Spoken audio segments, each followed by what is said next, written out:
Okay, teach me something. Yep. Hey everyone, so for today's Tip Tuesday, we're going to be showing you an update with the Lithops seed that we sowed a couple of weeks ago. So I've got them in their little mini greenhouse here to show you. So we'll take the lid off there.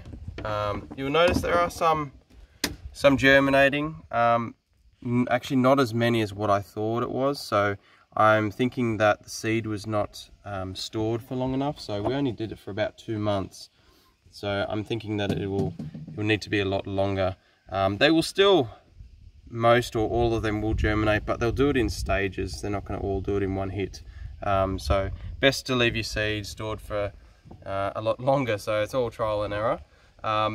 One thing I didn't mention in the last video is before you sow the seed, or as soon as you start seeing germination, it's good to use a fungicide. So we use mancozeb.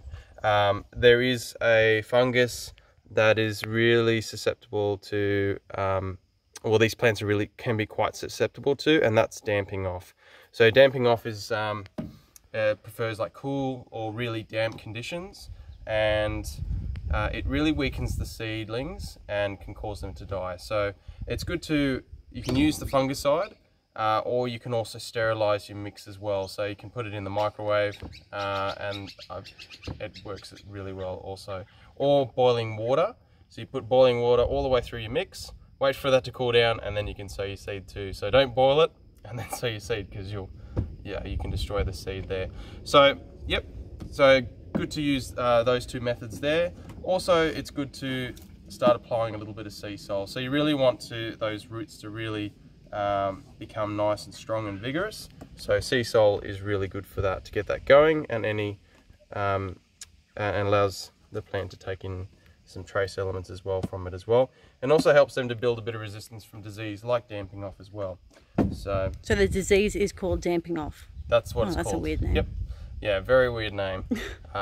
So yeah, good to get onto that early as a preventative, because it's a really invasive fungus. It can just destroy a whole batch of seed or seedlings in such a short space of time. So good to do that.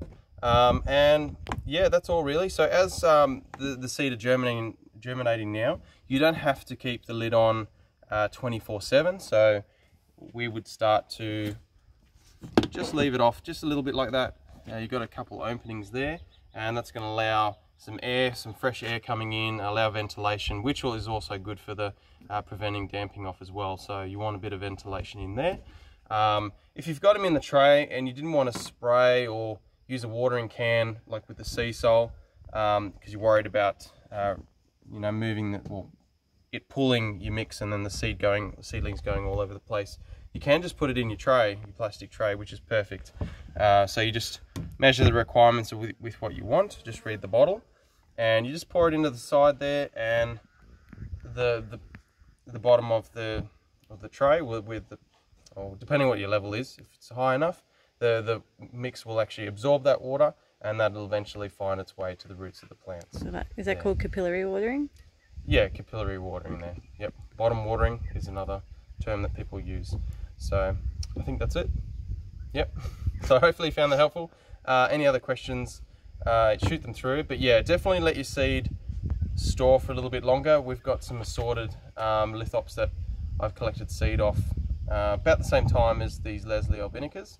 So we'll actually let them sit for probably another couple of months. You can even store them up to about a year. Some people I know do that, and they're still quite viable as well and produce good germination rates in one hit. So yeah, hopefully you found that helpful. Give that a go. Enjoy. Hopefully you're getting a bit of rain. We had a beautiful drop last night. Enjoy the last month of summer. Can't wait for autumn for a little bit cooler weather. And yeah, keep liking, subscribing, and yeah, keep throwing in other content that you would like us to do in future videos as well. We really appreciate that, and see you in the next Tip Tuesday.